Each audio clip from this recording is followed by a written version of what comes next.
بسم اللہ الرحمن الرحیم۔ ایک شخص کسی ذاتی رنجش کی بنیاد پر اپنے سسر سے ناراض تھا۔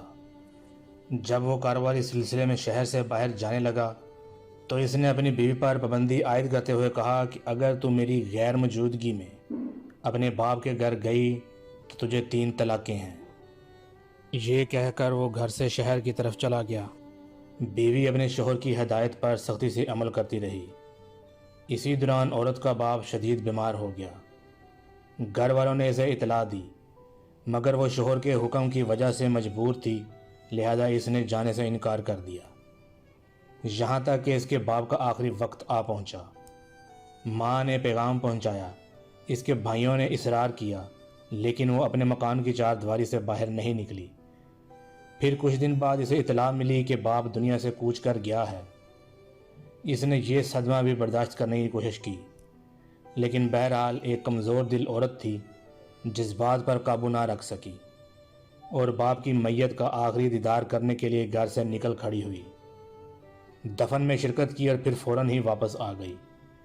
3-4 ماہ بعد جب اس کا شوہر واپس آیا تو اسے سسر کی وفات کی خبر ملی۔ بیوی سے جب دریافت کیا تو اس نے سچائی کے ساتھ اقرار کیا کہ صرف دفن کی رسم میں شریک ہونے کے لیے باپ کے گھر گئی تھی۔ شوہر ایک عقل مند انسان تھا کہ اس نے اتنے سخت حالات میں بھی میرے حکم کی پابندی کی، لیکن باپ کے انتقال کے صدمہ کو برداشت نہ کر سکی۔ یہ ایک اضطرابی فعل تھا جسے آسانی کے ساتھ نظر انداز کیا جا سکتا تھا، مگر شوہر کی شرط کے مطابق طلاق واقع ہو چکی تھی۔ شوہر کو اس واقعے کا بہت زیادہ افسوس تھا۔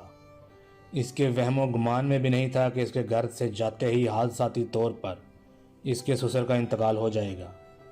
مجبوراً شوہر نے بیوی کو گھر سے رخصت کر دیا اور اس نے اس وقت کے تمام جید علماء کرام سے اس سلسلے میں رجوع کیا۔ تمام علماء کرام کا ایک ہی جواب تھا کہ طلاق ہو چکی ہے۔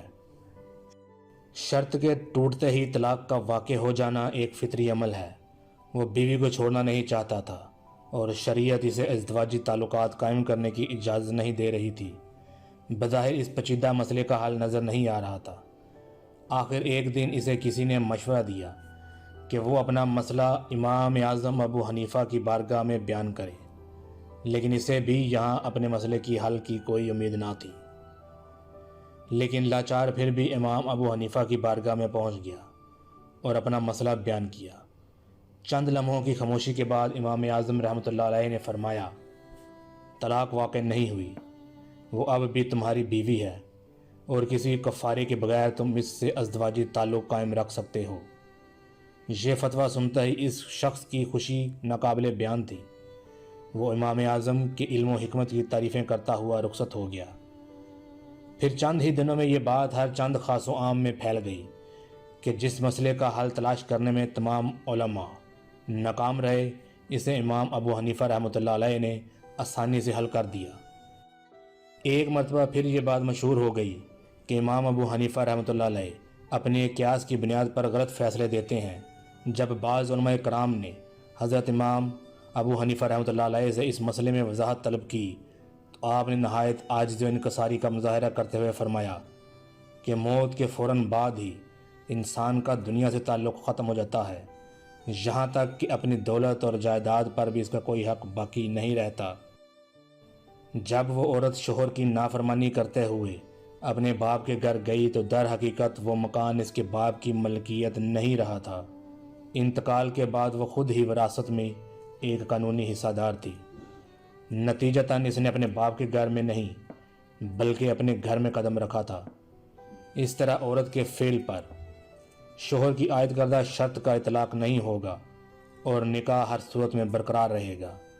یہ نقطہ سن کر تمام علماء حیران رہ گئے اور بعض کی زبان سے نکلا کہ واللہ اس میدان میں کوئی شخص امام ابو حنیفہ کی ہمسری نہیں کر سکتا۔